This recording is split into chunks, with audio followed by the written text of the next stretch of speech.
dia fisicamente, temos a certeza que já fomos recebidos ao entrar nesta casa com as energias calorosas da espiritualidade, que também vem aquecendo o nosso querido irmão Adeilson Salles, que vem da cidade de Guarujá, São Paulo, e que nesta manhã estará nos contemplando com a reflexão do tema Desafios do Amor em Família. Vamos rapidamente discorrer um pouquinho sobre Adeilson Salles. Natural então do Guarujá, litoral paulista.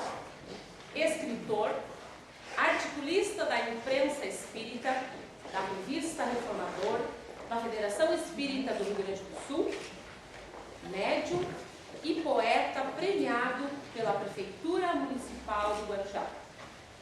Tem 30 livros editados. Atua na Casa Espírita Maria Modesto Cravo, no Guarujá, sua cidade natal.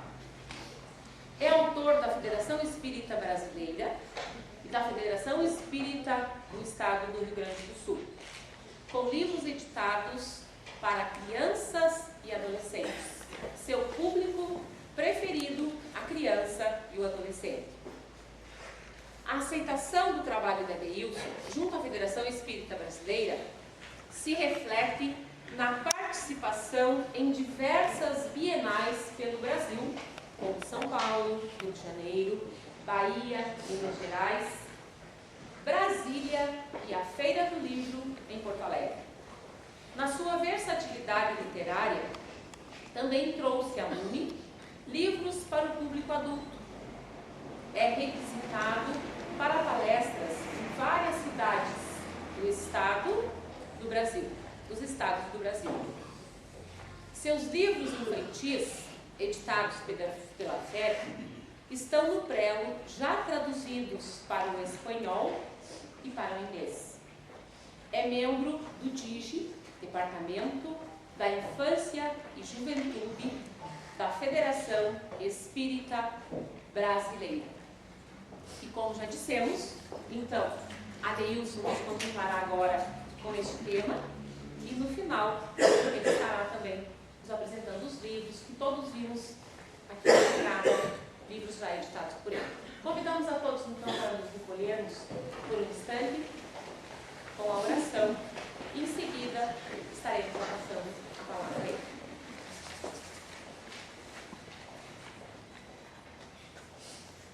Amado Jesus, modelo, mestre e guia de nossas vidas, nos dirigimos a Ti neste momento, bem como a todos os irmãos da espiritualidade superior que labutam na Tua seara, Mestre, para Te agradecer a oportunidade desta manhã, a oportunidade do dom da vida e das reflexões que nós teremos neste momento na Tua casa, à luz da doutrina espírita, ensinamentos, reflexões e sentimentos estes que haverão de calar fundo em nossas consciências, em nossos corações, para que, como espíritos imortais, em constante caminhada evolutiva, de aprendizado em direção ao conhecimento, mas acima de tudo, como essa amada doutrina nos ensina, a caminho também do exercício do amor, da elevação espiritual e das conquistas morais em nossa alma. E é neste propósito tudo muito que aqui queremos levar hoje, já te agradecendo a assistência, o auxílio e a inspiração dada ao nosso querido irmão Adeilson. Vem nos trazer a reflexão de hoje. Te rogamos, como ainda somos necessitados de pedir, enquanto envolves a nós na Tua misericórdia suprema e profunda, envolve também todos os nossos irmãos muito amados, que vêm conosco em nosso pensamento, em nossa consciência, em nossa alma. Estejam eles conosco neste mundo da matéria, ou já encontram-se eles na pátria espiritual. Obrigado, Jesus, pelo dia de hoje, pela nossa vida, por tudo que temos, pela oportunidade de construirmos a nossa felicidade a cada dia. Que assim seja. E em teu nome, Jesus, que nós consideramos como aberto o trabalho de hoje, e em seguida passamos a palavra ao Adeilson, que nos trará a mensagem da manhã.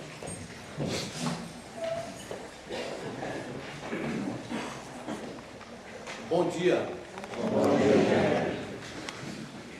Que Jesus possa anualizar os nossos corações, nos envolvendo na sua ternura, no seu amor, e que ao retornarmos para os nossos lares, possamos para lá levar as benesses que a espiritualidade já semeia aqui nesse ambiente. Contemplamos nos dias atuais, nas manifestações sociais, todo tipo de desordem e nos pomos a pensar acerca do futuro da humanidade, o que aguarda o homem no seu futuro, que tipo de situação as famílias estarão vivendo dentro de alguns anos, diante da falta de referência que o jovem e a criança experimentam nos dias atuais. Sem dúvida alguma, e Allan Kardec foi muito feliz na indagação que fez à espiritualidade amiga acerca da família, o que aconteceria com a sociedade se a família fosse totalmente desagregada. E os benfeitores amorosos redarguiram, informando que o desaparecimento da instituição familiar certamente levaria o homem ao estado mais grosseiro da animalidade. Embora hoje contemplemos toda sorte de violência acontecendo pelo mundo, nós sabemos que a tendência, se não tomarmos algumas medidas, é que a situação piore. Os casos de violência eram acompanhados pela imprensa e se davam nas grandes cidades. Eu moro no litoral de São Paulo, estou a 100 quilômetros, São Paulo, capital. E quando eu era criança, nós ouvíamos falar de violência pelo rádio e pelos jornais. Indubitavelmente hoje a violência está batendo na porta de todas as cidades, cidades pequenas, de médio porte, principalmente nas grandes cidades. Viajando muito pelo Brasil, eu observo que as casas estão com grades altas, aprisionando os seus moradores, e que mesmo assim, dentro do ambiente familiar, os tormentos não cessam de acontecer. As dificuldades de diálogo entre marido e mulher, as dificuldades de diálogo entre pais e filhos, enfim, faltam-nos referências positivas.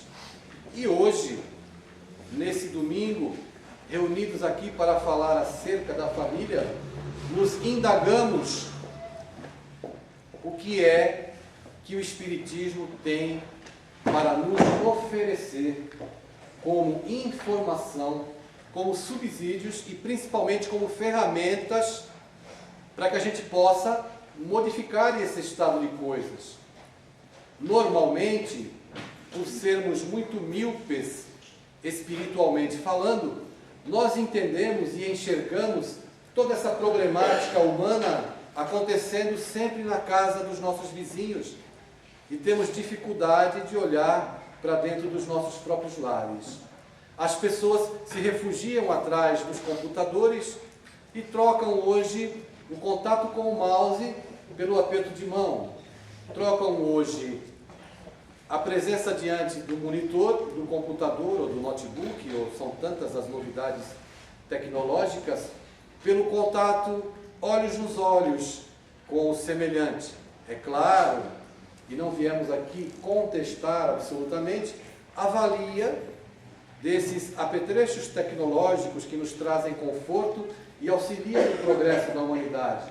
Mas, indubitavelmente, defendemos, sem sombra de dúvida, o contato humano, o aperto de mãos, o abraço, o olho no olho, o diálogo e a conversa, principalmente dentro de casa.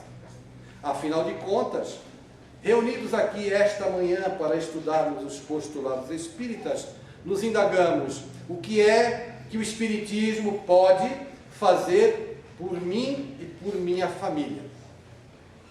Para que possamos mergulhar nestas reflexões, é importante que analisemos o nosso próprio comportamento como espíritas, a fim de entender a nossa situação e fazer uma avaliação, pois eu não tenho aqui uma receita que trará a solução dos seus problemas. Por isso estudamos em conjunto para avaliar e cada um deve identificar naquilo que é colocado o que lhe pode servir para que a sua vida efetivamente experimente uma melhora. Não me serve de nada o espiritismo ou religião nenhuma que eu abrace se essa religião, se essa opção não tornar a minha vida melhor. Por que é que eu venho à casa espírita? Eu venho apenas para tomar passes? Então eu não entendi ainda qual é a proposta do espiritismo. Eu venho apenas para consultar ou utilizar de uma bengala psicológica que o dirigente se torna para que eu possa despejar os meus problemas para ele ou para ela e eles me apresentarem a solução para a minha vida? De que me serve o espiritismo se ele não torna a minha vida melhor? Muito bem. Nós não podemos confundir espiritismo com passe, nem com sopa, nem com mediunidade. Nós, na prática espírita, utilizamos-nos de todos estes recursos, mas podemos afirmar com convicção e alegria no coração que a proposta da doutrina espírita não é uma proposta salvacionista. Portanto, não existe aqui uma proposta de salvação para quem quer que seja. A proposta da doutrina espírita é a proposta da educação das almas, para que, educadas, elas possam fazer as melhores escolhas para as suas vidas, elas possam construir relações sinceras em todos os setores da atividade humana, em todos os relacionamentos interpessoais, que são justamente nesses relacionamentos que estão as nossas maiores dificuldades. Diante do computador, representamos personagens, nos apresentamos como pessoas fortes e seguras. Mas no instante em que nos defrontamos com as pessoas, que temos a necessidade de olhar nos olhos, aí a coisa já começa a se complicar. E isso acontece muito dentro do ambiente familiar. Portanto, já que o Espiritismo tem para nós uma proposta educativa, como é que eu devo entender o Espiritismo a ponto de utilizá-lo como ferramenta no dia a dia, na minha vida cotidiana? Principalmente para lidar com aquelas pessoas que dentro do meu lar eu tenho extrema dificuldade em me relacionar. Porque isso acontece. Existem pessoas que têm dificuldade de... Vocês já ouviram falar, certamente, de filhos que odeiam pais. Já ouviram? Pessoal, tem que responder para poder acabar logo. Tá bom? Porque a palestra vai até 1h30 e o voo para São Paulo é às 15 horas. Então, se responderem, vai acabar bem depressa e também não vai doer. É fato que dentro dos nossos lares, aquele cadinho depurador, onde passamos pelo atritar diário das situações que acabam nos impulsionando para a evolução, é nesse atritar, nos contatos com o filho, com a esposa, com o marido, afinal de contas, quem é que não tem atritos nos seus relacionamentos interpessoais e familiares? É nesse atritar que nós aprendemos, é nesse atritar que nós temos que começar a aprender com as diferenças que se estabelecem dentro do nosso lar. De que maneira eu entendo o Espiritismo quando o Espiritismo me informa que eu sou um espírito imortal, que eu reencarno, que eu já vivi algumas vezes e viverei outras tantas vezes.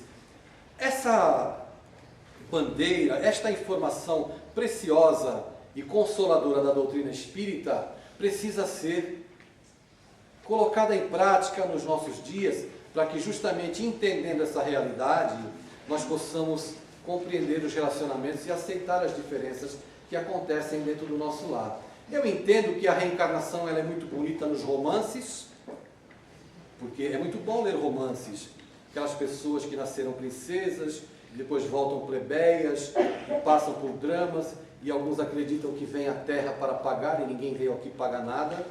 Nós viemos aqui para aprender, não é? Estamos nessa imensa escola, e a nossa primeira classe, a nossa primeira turma, sabe aquela turma com a qual nós devemos nos alfabetizar amorosamente? É justamente este grupo com o qual nós convivemos. É justamente este grupo familiar que às vezes identificamos e pensamos assim: não é exatamente a família que eu gostaria de ter, não é exatamente a melhor família do mundo, mas é a nossa classe. Nós temos compromissos com estes alunos. E é com esta classe, este trabalho em grupo realizado na presente encarnação, que nós devemos procurar nos esforçar para vencer essa etapa na vida. Como identificar a verdade reencarnacionista dentro do nosso lar não é muito difícil. Convido os papais e as mamães a refletirem acerca do comportamento dos vossos filhos e identificarão que nos filhos existe já uma grande diferença comportamental. Dizia eu ontem em Getúlio Vargas que existem filhos que você coloca lá em cima na ladeira e nem empurrando eles descem. E existem filhos que você não precisa colocar lá em lugar nenhum, porque eles parecem voar sozinhos, e aí os pais olham para os filhos e não compreendem aquela diversidade comportamental. Alguns pais têm nos procurado para conversar acerca da educação dos seus filhos, e eu volto a afirmar: a doutrina dos espíritos é uma doutrina educativa, é uma proposta pedagógica para as nossas vidas. A doutrina dos espíritos não veio ao mundo para aplicar passes, veio para nos aplicar passes até o momento em que tivermos entendimento que eu só vou tomar passe quando eu não estiver bem. Quando eu não estiver bem, eu não vou tomar passe. Perdão. Quando eu estiver bem, eu vou. Quando eu não estiver, não há necessidade. Eu aplico passes, eu também tomo passes. Eu estou dando passe como exemplo, porque quando nós detemos o nosso olhar apenas nesse enfoque do passe, nós meio que nos entregamos, adquirimos hábitos e deixamos de voar, deixamos de beber da fonte do conhecimento. E é isso que o Espiritismo nos propõe, que bebamos dessa fonte para enfrentar os problemas da vida, porque todos aqui têm problemas. Se não têm, terão. Se não estão chorando hoje, vão chorar amanhã, porque é da vida na Terra. É desta grande escola que expiemos e provemos. Portanto, se você não está em provação, no instante em que você liga a televisão e toma conhecimento que jovens foram assassinados, que crianças são violentadas, que o terremoto ceifou de uma única vez 200 mil pessoas, a vida de 200 mil pessoas, você passa a espiar, porque você sofre com estes quadros. Não é? Voltando à questão da educação, alguns pais nos procuram para conversar e dizem assim: olha, observe a minha situação, eu sou um pai muito esforçado, eu sou um pai muito dedicado. Aliás, nós pais sempre achamos que somos os pais perfeitos, não é verdade? Quanto engano. Sou um pai que dou tudo para os meus filhos. Eu tenho 3 filhos, 3, e dei a mesma educação para os 3. Eu dei as mesmas roupas, eu dei o mesmo ensino. A escola particular, que eu paguei a muito custo, com muito sacrifício, onde eu colocava um, onde eu matriculava um, lá estava o outro matriculado. O presente, é claro, que eu não deixava faltar. Quando eu presenteava um filho, presenteava os outros 2 também, enfim, eu dei tudo, a mesma educação, a mesma rigidez, e este me saiu desse jeito. Onde foi que eu errei? O senhor pode me responder? Claro que eu respondo, mas para responder eu até me afasto um pouco do pai para ele não ficar aborrecido comigo. O senhor errou na educação que o senhor deu. Não se educa criaturas diferentes da mesma forma. Nós não estamos aqui esta manhã reunidos nesta nobre instituição espírita estudando o Espiritismo? Estamos ou não estamos? Sim. Por favor, gente, os desencarnados já responderam. Agora os encarnados respondam. Nós não estamos aqui? Muito bem. Se estamos aqui estudando o Espiritismo nos diz que somos espíritos imortais, que vivemos outras vezes. Como é que um pai ou uma mãe que diz ser espírita ou aprendiz de espírita pode educar 3 espíritos com necessidades diferentes da mesma maneira? Se um, você tem que empurrar a ladeira abaixo e nem assim ele vai.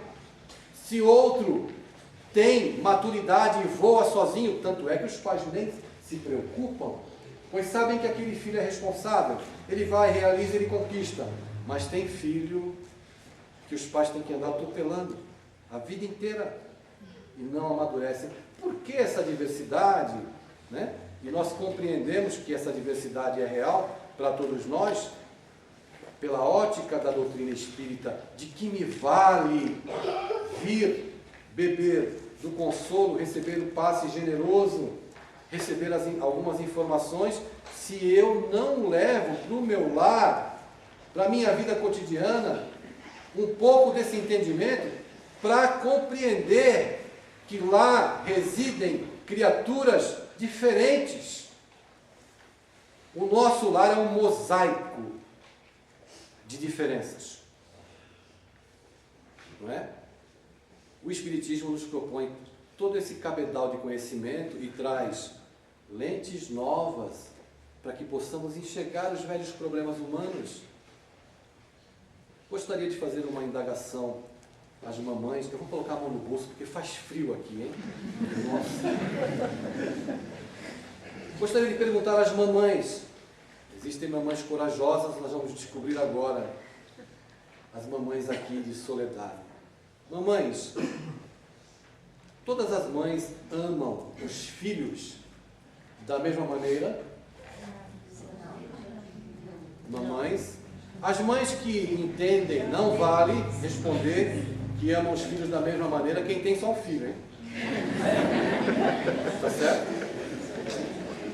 As mamães que acreditam que têm o mesmo amor por todos os filhos, por favor, levante o braço. Temos aqui, pelo jeito, o número de mães corajosas em Soledade é muito grande. Poucas mães levantaram a mão.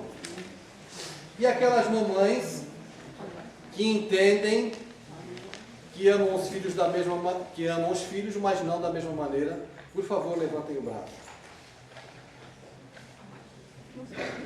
Parabéns.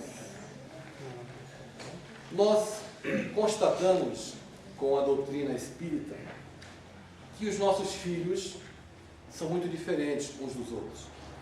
Constatamos também, na nossa convivência, na prática da vida cotidiana, que existem alguns filhos com os quais nós temos mais afinidade. É isso ou não? Portanto, amar os filhos, as mães amam, mas não amam da mesma maneira. Porque são criaturas com as quais nós tivemos experiências diversas. Nós estamos apenas aqui raciocinando acerca da doutrina espírita, trazendo para o nosso entendimento a ótica da reencarnação, para compreender que não é um erro você ter essa situação dentro de você, e algumas mães se punem, se sentem conflitadas, porque percebem nitidamente que não tem a mesma identificação com aquele filho. E olha como é bom conhecer o Espiritismo. Dá um consolo tão grande, dá um alento tão grande para as nossas vidas, porque aquela criatura com a qual nós não temos tanta afinidade é justamente aquela criatura a quem nós devemos nos dedicar mais. Porque o Espírito, nas suas conquistas, ele não retroage nunca. O Espírito não volta.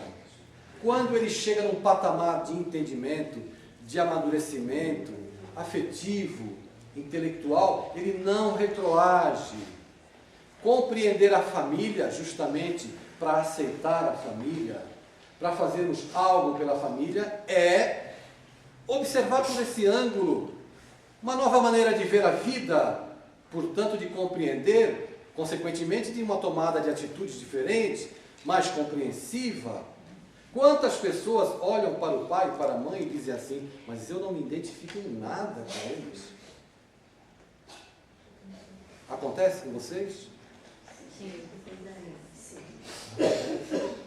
Estas questões, normalmente deixadas de lado e inexplicadas pelas teologias escravocratas que dominaram o mundo até tempos atrás, teologias que estão fadadas ao fracasso, porque não explicam estas mazelas que têm ligação direta com a nossa infelicidade.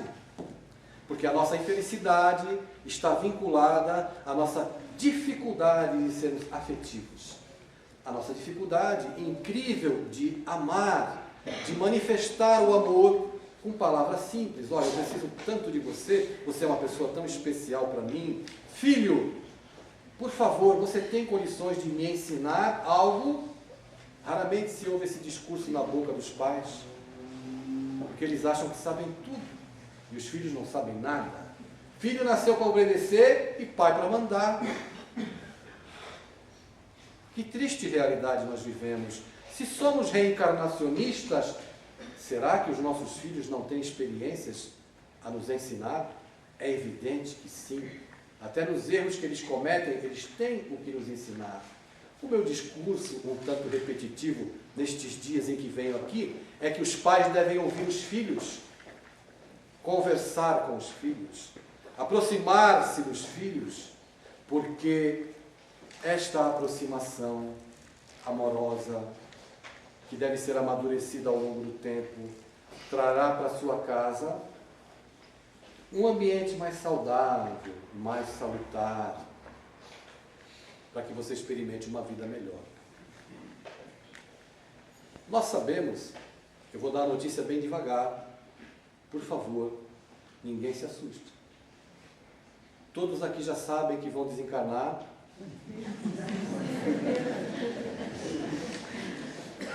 A gente dá a notícia devagar, porque tem pessoas que vivem como se não fossem.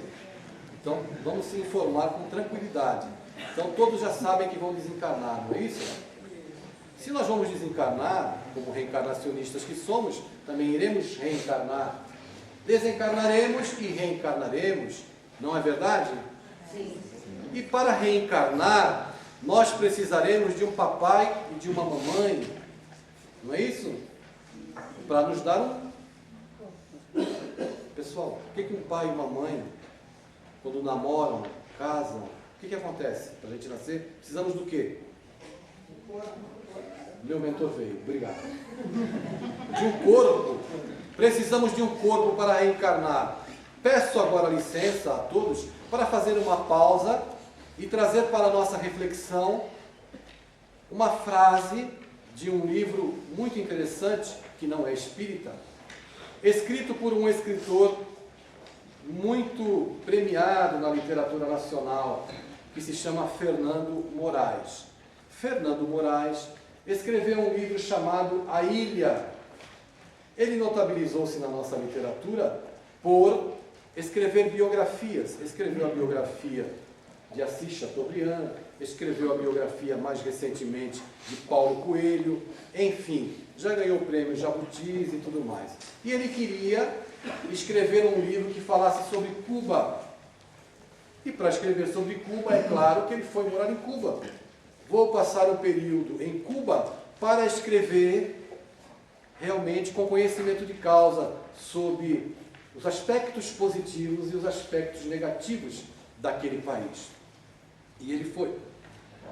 Chegando em Cuba, ele narra no seu livro A Ilha. Quando você for a Cuba, se você não foi ainda, faça o voto que você vá passear no Caribe um dia. O avião para no aeroporto de Havana e você, ao descer do avião, vai se defrontar com um outdoor estrategicamente colocado. E ele é colocado ali para que você leia. Não tem jeito de ir a Cuba sem ler este outdoor, porque é uma propaganda muito clara do regime de Fidel Castro. E está lá, o avião para e você vai se defrontar, não tem jeito, só se você for cego.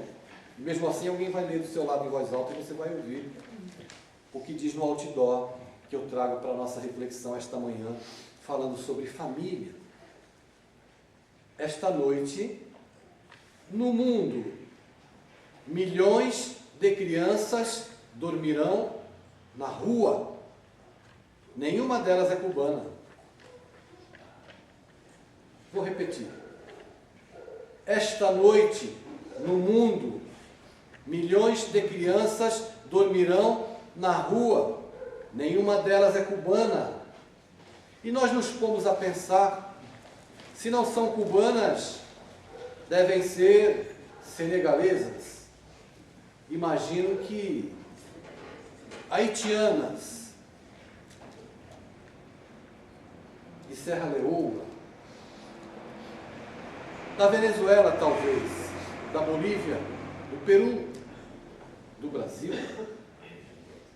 São milhões de crianças na rua e nós nos compadecemos com a imagem de uma criança abandonada. Quando eu disse há pouco, brinquei fazendo humor acerca do desencarne do nosso reencarne, eu disse que nós necessitaremos de pais, de mães, para as nossas futuras reencarnações. E a pergunta que não quer calar, utilizando-se da proposta espírita, que é o pensar sobre a vida, nós nos indagamos nesta manhã: quem serão os nossos pais e as nossas mães nas próximas existências? Alguém pode me dizer assim: segunda-feira eu vou à casa espírita e aplico passes. Na terça-feira eu distribuo sopa. Na quarta-feira eu trabalho no atendimento fraterno. Na quinta-feira eu estou na reunião de desobsessão. Na sexta-feira eu vou estudar a doutrina espírita. Nem assim o seu pai será Chico Xavier na próxima encarnação. Os nossos pais e as nossas mães amanhã serão estas crianças. Estas que se encontram abandonadas.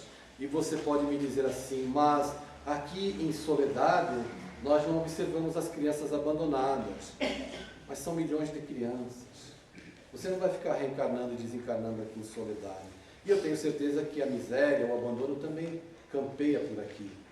Se não campeia nas ruas de Soledade, campeia dentro dos lares onde as crianças são abandonadas pela falta de afeto, onde as crianças são abandonadas pela falta de atenção. A casa tem reunião de desobsessão? Sim. Não existe reunião mais eficiente para trabalhar a desobsessão do que uma reunião de evangelização. Quando você educa uma criança, você está capacitando essa criança a ter uma vida mais equilibrada e melhor. Portanto, ela não se tornará um obsessor, apesar de nós todos hoje estagiarmos na faixa dos obsessores em progresso que somos. Todos somos obsessores em progresso em alguma faixa de atuação na vida. Quando você educa uma criança, você já promove ali uma desobsessão profilática. Você previne o mal, você orienta, você esclarece. É isso que o Espiritismo nos propõe. Sabe por quê? Alguém pode dizer assim: mas eu vim aqui ouvir falar sobre família. Mas eu estou falando sobre família. Eu estou falando sobre os nossos filhos, sobre os nossos pais, os nossos avós, os nossos tataravós. Afinal, somos ou não somos reencarnacionistas? Ou só somos reencarnacionistas nos romances que lemos? A verdade da reencarnação nos mostra que, nos dias tormentosos que vivemos na atualidade, nos dias em que a sociedade não tem referências, nos dias em que o desvalor tem tanto valor na sociedade atual, o Espiritismo acena com a bandeira da educação para mudar o mundo. Fora da educação, não me permitam a minha colocação, fora da educação não há solução. Onde quebrar? Onde modificar esse estado de coisas que a sociedade vive hoje? Na educação da criança. Imagine você, não sei, posso contar o meu caso particular, mas entendo que algumas pessoas irão se identificar com ele. Quando eu era criança, lá em São Vicente, uma cidade próxima ao Guarujá, que eu fazia alguma coisa errada, imediatamente meu pai utilizava-se da seguinte didática para me educar: não faça mais isso, pois se fizeres isso, Deus irá te castigar.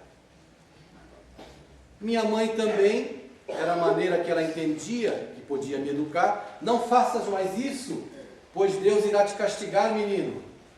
Eu então, preocupado, porque quando eu fazia algumas coisas erradas, meu pai e a minha mãe me levavam para um cantinho, eles tinham assim uma pontaria tão certeira, que pegava, e quando pegava ardia, e eu levava assim algumas horas para me recompor e sentar de novo.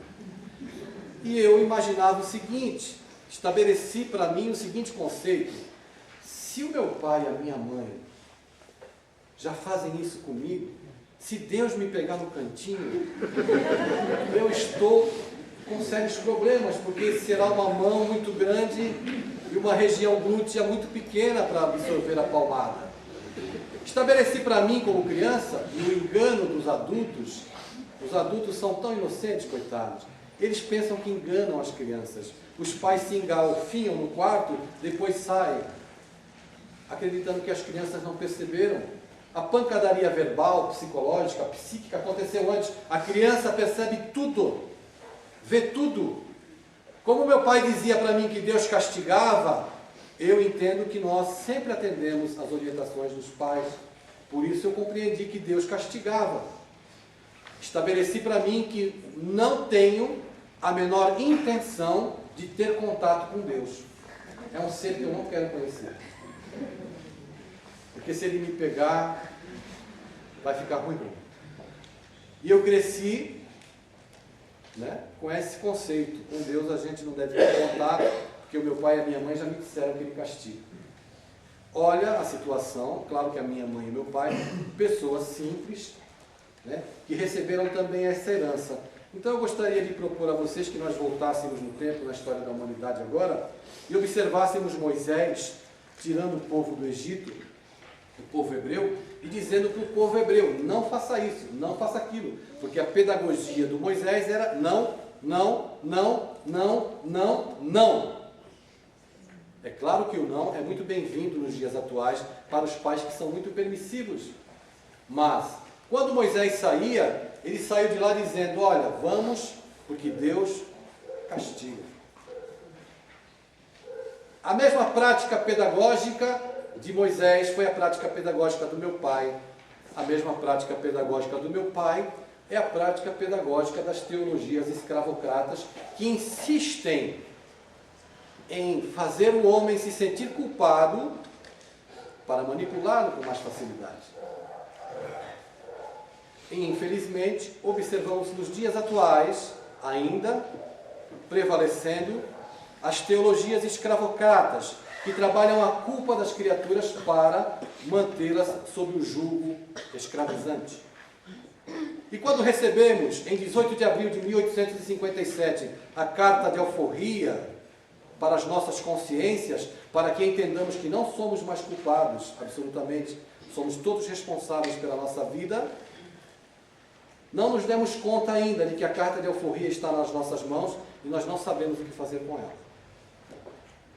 Somos livres para escolher, para amar, para decidir. E a nossa família, a nossa primeira turma Os primeiros alunos com os quais nós nos identificamos, aqueles com os quais nós devemos progredir e passar de ano, aqueles com os quais nós devemos nos alfabetizar na cartilha do amor. Ainda perdemos tempo com essas teologias escravizantes e os pais ainda continuam dizendo aos filhos que Deus castiga.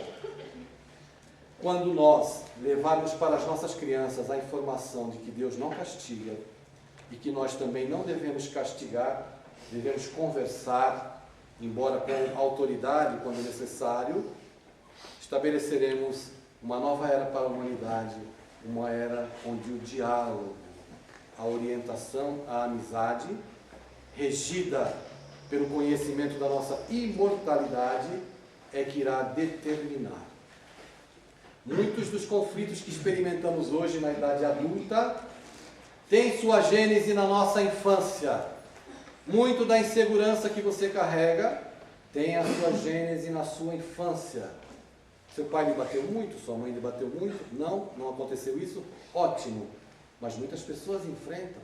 Muitas pessoas não têm hoje a possibilidade e a coragem de olhar nos olhos umas das outras.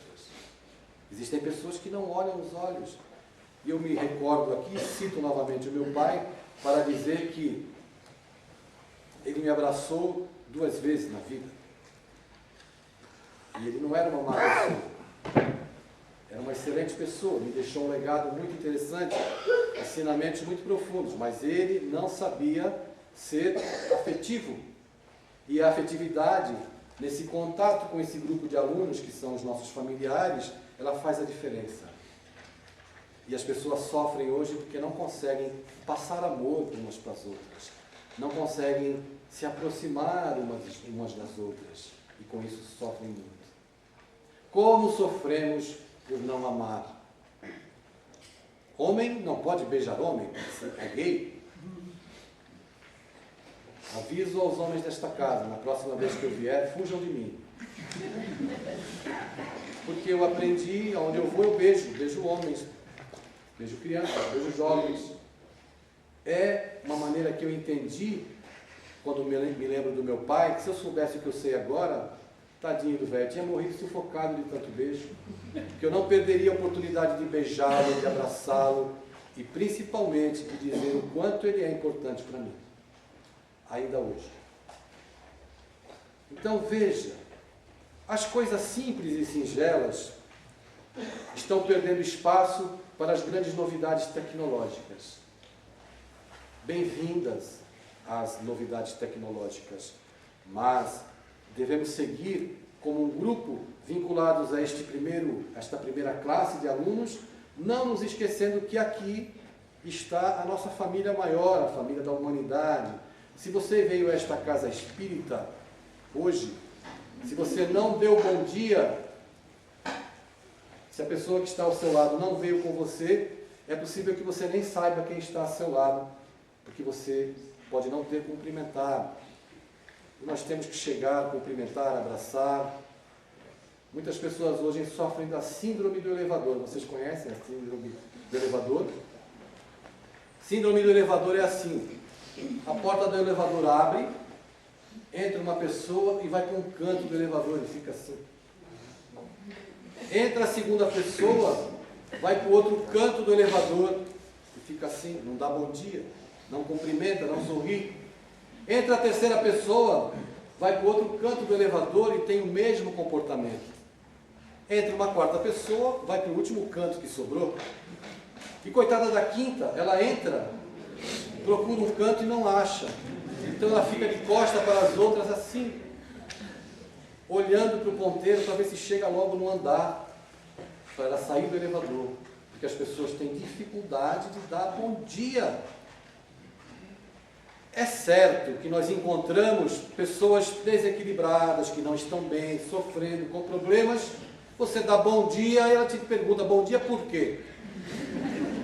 Certamente em Soledade também existem casos assim. Mas nós não podemos entrar nessa faixa de entendimento, onde a resposta grosseira deva partir do nosso coração e se manifestar pelos nossos lábios. Precisamos, sim, para entender a família, amar, levar o conhecimento espírita para o nosso cotidiano. Quando formos contrariados, e somos inúmeras vezes, olhar para o familiar e pensar: quem será que está aí? Quem será essa criatura? Será que eu já fiz alguma coisa para ela? É melhor amar. Na impossibilidade de ter uma palavra edificante, é melhor calar. Mas, acima de tudo, é melhor compreender. Para que a nossa vida melhore, para que sejamos mais felizes. E se porventura você encontrar aquela criatura irritada, não se turbe a vossa mente e o vosso coração. Pensemos com Maria Dolores, que nos diz que um companheiro de lado, triste, agressivo e irritado, causando preocupação, é sempre alguém que procura consolo à própria amargura, pedindo compreensão. Se te mostra a voz de briga, dá-lhe em troca a frase amiga, que nada te possa alterar. Ou simplesmente irradia uma oração de alegria, que lhe atenue o pesar. Fitando qualquer pessoa que te injuria, perdoa e auxilia mais e mais. Na multidão, no barulho, são tantas máscaras de orgulho, são dores descomunais. Ante os irmãos em revolta, saibas que estás sob a escolta dos mensageiros do bem. A dor no tempo varia, cada qual tem o seu dia. Nunca reproves ninguém. Maria Dolores nos orienta a não reprovar hoje ninguém, pois a dor no tempo varia e todos nós temos o nosso dia. E é importante que não nos esqueçamos que os mensageiros do bem estão nos amparando, nos tutelando, mas para isso nós precisamos ofertar sintonia, possibilitar o encontro com esses amigos do invisível, valorosos, que procuram nos tutelar, nos orientar, mas cabe a nós fazer sempre a nossa parte. Em se tratando de família, saibas que estás situado na família que mereces. Saibas também que estás ao lado de criaturas que necessitam da tua atenção, do teu esforço, do teu amor. Saibas que às vezes nos desestimulamos ante os embates do dia a dia. Não sentimos que não somos compreendidos, mas não desista da sua família. Valorize a sua família. Papais, mamães, procurem conversar com os seus filhos. Parem de falar com os filhos. Falar não resolve. Conversem. Quando falamos, queremos apenas ser atendidos, obedecidos. Quando conversamos, temos a oportunidade de ouvir o que eles têm a nos dizer. E certamente eles têm muito a nos dizer, a nos ensinar. Gostaria de pedir licença para citar particularmente o meu caso com o meu filho, que tem sido um grande mestre para mim. Ele tem me ensinado muito. Eu tinha o comportamento de um pai chiclete. Vocês sabem o que é um pai chiclete? Só que existem muitas mães assim também, mas eu estou falando dos pais, não é? Aqueles pais que grudam, que sufocam, que colam, que roubam dos filhos, às vezes, até a oportunidade de aprender. Que não permite que com as escolhas que eles façam, eles tenham a possibilidade de aprender. E o meu filho fez com que eu entrasse em trabalho de parto para desencarnar o pai chiclete e nascer o pai amigo. E um dia, eu sempre tive o discurso de quem sabia tudo para ele. Eu sempre disse para ele: faça isso, faça aquilo, venha para cá, vá para lá, volte, não faça, venha, me ouça. Como nós somos infantis e não ouvimos os nossos filhos. Ele com 20 anos, eu moro no Guarujá, até quarta-feira vou mudar para Bauru. 20 anos, ele passou no concurso para trabalhar lá na promotoria, lá, alguma coisa assim, enfim, não recordo agora. E ele virou-se para mim e falou: pai, passei no concurso, só que eu vou ser nomeado em Registro. Registro é uma cidade a 180 quilômetros do Guarujá. E eu disse assim: mas como? Você vai para Registro? Coitado desse menino, ele vai passar fome, vai ter que comer miojo lá em Registro, o que vai ser dele? Mas pai, chegou a hora, eu vou. E eu disse assim: muito bem, filho, já que chegou a hora, vamos lá ver uma casa para você. E fomos ver a casa para ele. E alugamos a casa, e ele mudou, e ele cometeu a ousadia de ficar 5 dias sem ligar para mim. Como é que um filho faz isso com o pai? E já no 5º dia à noite, não resistindo a essa malcriação, eu lancei mão do telefone e liguei para ele: escuta! Eu nem perguntei como tinha sido o primeiro dia de trabalho. Como é que você não liga assim, assim, assim? Ele me ouviu como um bom espírita faz, né? E depois do meu discurso, de quem sabe tudo, ele disse assim: pai, e aí eu entrei em trabalho de parto, porque o amigo ia nascer e as contrações começaram com a resposta dele. Ele disse assim: pai, deixa eu sentir saudade. Quando eu sentir saudade de você, eu ligo. Que coisa, tá tudo bem contigo? Como foi o trabalho e tal? Aquela colocação dele, antes de ser uma colocação mal criada, foi um ensinamento que ele me passou. Porque nós devemos respeitar o tempo das pessoas. Nós devemos respeitar o tempo dos nossos filhos. Nós devemos respeitar o tempo da nossa esposa.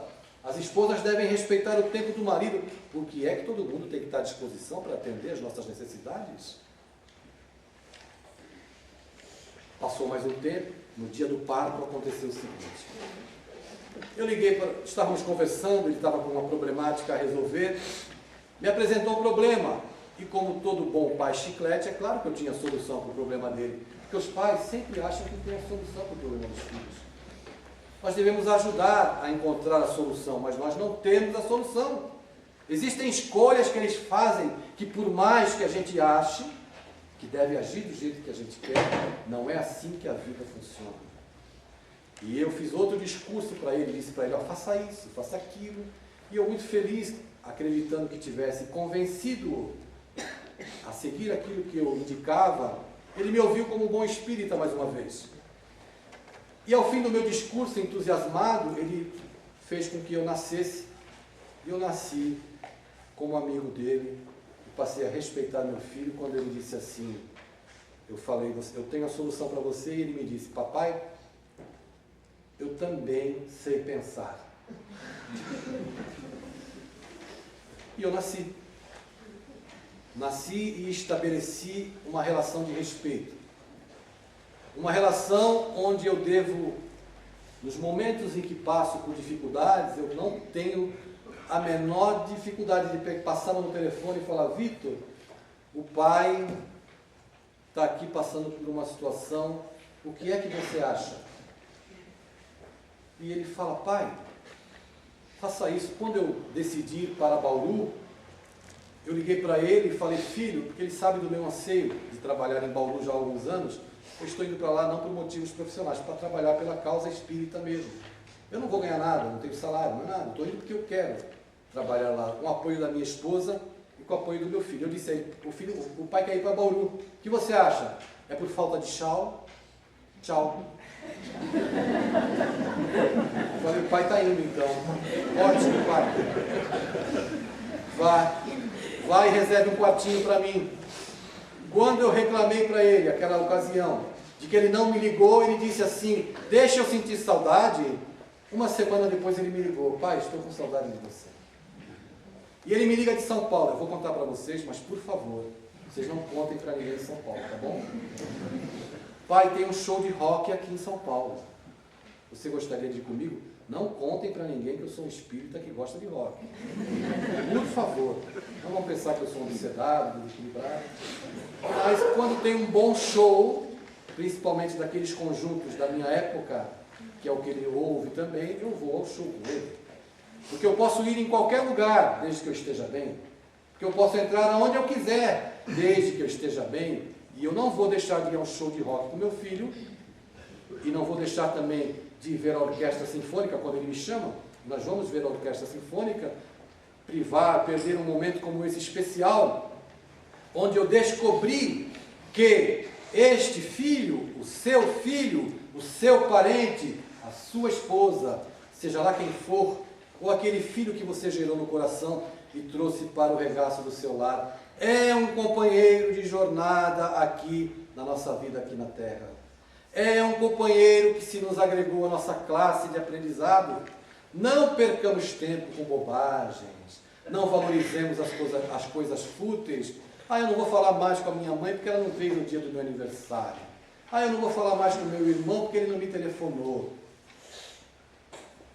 Você está fazendo a escolha, será sempre sua. É você quem determina, é você quem escolhe, é você quem decide. Se você escolhe ser feliz, você será feliz. Porque há mistérios peregrinos, nos mistérios dos destinos, que nos mandam renascer. Da luz do Criador nós nascemos, múltiplas vidas nós vivemos, para a mesma luz volver. Nós buscamos na humanidade as verdades da verdade, sedentos de paz e de amor. E em meio aos mortos-vivos, nós somos míseros cativos da iniquidade e da dor. É a luta eterna e bendita em que o espírito se agita nas tramas da evolução. Oficina onde a alma presa foge a luz, foge a grandeza da sublime perfeição. É a gota d'água caindo no arbusto que vai subindo, pleno de seiva e verdor. É o fragmento do estrume que se transforma em perfume na corola de uma flor. Flor que, terna expirando, cai ao solo fecundando no chão duro que produz, deixando um aroma leve na aragem que passa breve nas madrugadas de luz. É a rija bigorna ao malho, pelas fainas do trabalho, a enxada fazendo o pão. É o escopro dos escultores que transformam as pedras em flores, em carraras de eleição. É a dor tão conhecida, a dor que através dos anos, dos algozes, dos tiranos, anjos puríssimos faz, transmutando neros rudes em arautos de virtudes, em mensageiros de paz. Tudo evolui, tudo sonha na imortal ânsia risonha de mais subir, de mais galgar. A vida é luz e esplendor. Deus somente é o seu autor e o universo é o seu altar. Na terra às vezes se acendem radiosos faróis que esplendem dentro das trevas mortais. Suas rútilas passagens deixam fulgores e imagens em reflexos perenais. É o sofrimento do Cristo, portentoso, jamais visto, no sacrifício da cruz, sintetizando a piedade e cujo amor à verdade nenhuma pena traduz. É Sócrates e a cicuta, é César trazendo a luta, tirânico e lutador. É Celine com sua arte, ou o sabre de Bonaparte, o grande conquistador. É Anchieta dominando, a ensinar, catequizando o selvagem aprendiz. É a lição de humildade, de extremosa caridade do pobrezinho de Assis. Ó bendito quem ensina, quem luta, quem ilumina, quem o bem e o amor semeia. Nas fainas do evolutir terás a aventura que anseias nas sendas do progredir. Uma excelsa voz ressoa, no universo inteiro ecoa, para a frente caminhai. O amor é uma luz que se alcança. Tende fé, tende esperança para o infinito. Marchai. Sejam felizes. Muita paz a todos. Até uma próxima oportunidade.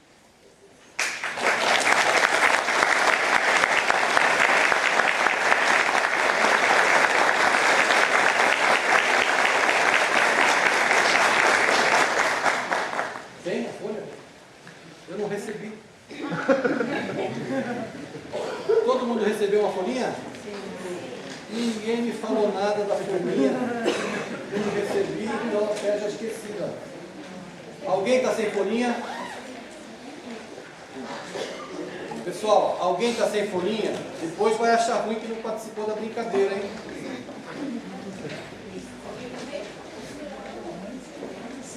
Não sabia?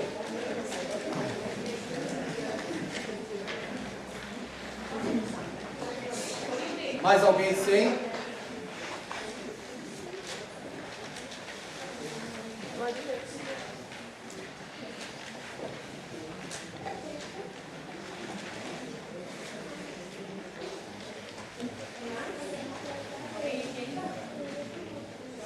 Por favor, todo mundo com a folhinha na mão, por gentileza. Quem não participar não vai para nosso lar, hein?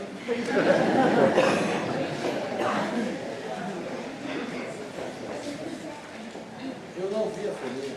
Normalmente eu sempre pego e trago comigo, né? Muito bem. Para que a gente possa encerrar esse nosso encontro, faz de conta que o poema vem depois da folha, tá bom? Nós temos a nossa maior dificuldade tomarmos a nossa vida nas mãos, sermos sinceros. Porque, via de regra, nós sempre estamos dizendo sim para o mundo e não para nós mesmos. Então, temos dificuldade em estabelecer comportamentos que refletem aquilo que queremos, porque estamos sempre respondendo ao que os outros esperam de nós. E aí, por vezes, representamos alguns personagens e tal, e isso é muito ruim para nós. Eu proponho nesta manhã que todos nós tomemos a nossa vida nas mãos e daqui para frente esqueçamos, sabe aquela mensagem que eu disse, de que Deus castiga, de que somos culpados?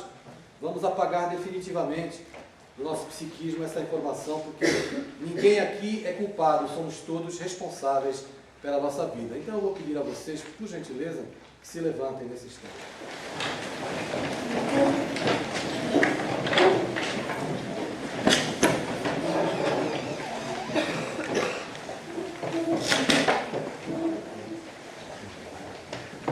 Nós reclamamos muito da vida. Hoje está muito frio aqui em Soledade. Se amanhã fizer sol, está muito calor. Reclamamos de tudo. Esta folhinha de papel, você vai levantar assim como eu estou levantando. Segure no meio assim, olha, no meio. Essa folhinha de papel é a sua... Segure no meio, pessoal, a sua vida. No meio. Esta folhinha de papel é a sua vida. E vai nos representar agora. Olha como nós reclamamos da vida. Balance a sua folha. Somos nós reclamando de tudo. Mas um dia a gente resolve mudar a nossa vida, tomar ela nas mãos e parar de reclamar. Entrar na fila daqueles que têm muito a agradecer, porque essa fila é muito curta. A fila dos que reclamam é muito longa. Tome a sua vida nas mãos agora, fazendo assim, ó.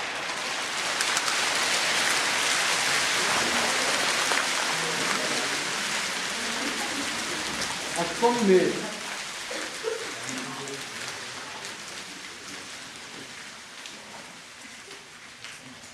Você tomou a sua vida nas mãos? Você não vai mais para sua casa dizer que alguém lá é responsável pela sua felicidade. Felicidade é algo que a gente carrega, é conquista íntima, ninguém tem para dar para nós. Nem marido para dar para a esposa, nem esposa para dar para o marido, nem filho para dar para o pai. Somos nós que devemos conquistar a nossa felicidade e perfumar a vida dos outros com a felicidade que carregamos dentro de nós. Vocês viram como, no momento em que nós fomos tomar a vida nas mãos, o barulho aumentou? Sabe por quê? Porque dói muito mudar de vida. Dói muito abandonar os vícios, os hábitos antigos. Por isso que no momento em que nós reclamávamos e que desejamos tomar a vida nas mãos, o barulho aumentou muito, porque dói mudar de vida. Agora você vai pegar a sua vida e você vai abrir ela aqui, junto do teu coração, aqui no peito.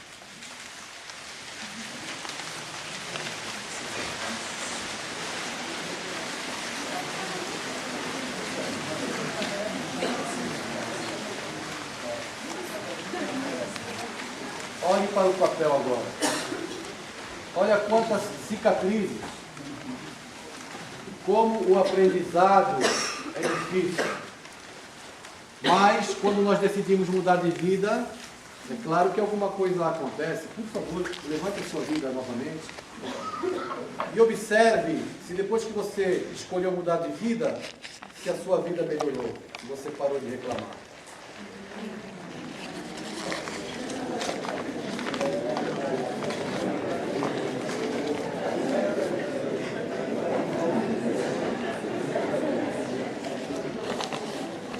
Podem sentar, por favor.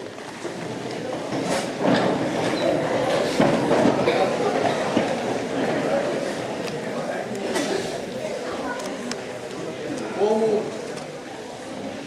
quando nós efetivamente resolvemos mudar a nossa vida muda. Mesmo que doa, mesmo que as lágrimas escorram, mesmo que não sejamos compreendidos a princípio, mas se você pode empreender um novo voo para a sua vida, uma nova direção, tenha a coragem de mudar e seja feliz.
Nós queremos ainda mais uns minutinhos dos irmãos. Vamos passar a palavra ao coordenador regional da Federação Espírita do Rio Grande do Sul, Paulo Afonso, que tem um recadinho para nós, então.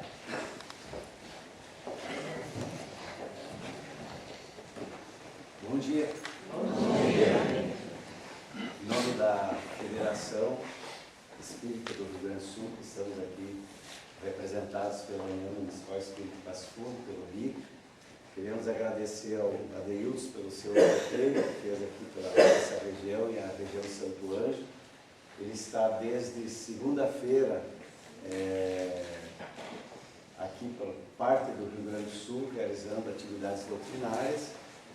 E o Adeilson é um escritor que, depois que a gente começou a ter um contato com suas obras, nós vimos que a produção mediúnica dele, também como escritor, é algo extraordinário. Seus livros, embora sejam infanto-juvenis, devem ser lidos por todos nós, porque a forma com que ele expressa as histórias, que transmite o conhecimento, são belíssimas. E ele já está com em torno de 10 livros para serem lançados, e ele nos contava que através de um sonho com Monteiro Lobato, nós sabemos como espírito que é um desdobramento, que a alma tem seus encontros, e ele a partir daí iniciou esse trabalho na literatura espírita. Nós temos uma carência muito grande a nível do movimento espírita nacional de livros infantis com qualidade, com histórias boas, com a qualidade gráfica que é tão importante para a criança e também para o jovem, para o adolescente. A gente sente, mas os livros para adolescente terminaram já durante o roteiro. A Fergus nos mandou 2 vezes até por ônibus o que tinha lá e terminaram os livros. Ele já tem em torno de 30 livros que ele lançou. Eu gostaria de, Deus, eu vou logo fazer a prece de lhe pedir para que você se dirija lá para o local dos autógrafos, que ele estará autografando, enquanto eu apresento alguns livros aqui. O Menino Curioso é um livro que fala sobre a brincadeira do copo. Tem quando o videogame mandava no Naldinho, O Reino do Vai e Volta. E também alguns livros adultos, romances, Almas em Progressos, Filha do Pecado, Missionário, são algumas das obras que ele tem. Agora, a partir desse momento, após a prece, ele estará autografando seus livros e rapidamente a gente vai para o almoço e até às 2 nós já temos que estar em Passo Fundo, que ele estará pegando o voo para retornar a São Paulo. Agradecemos então a presença de todos, nosso desejo de um bom domingo, um domingo de paz em seus lares, e vamos orar para encerrarmos a atividade.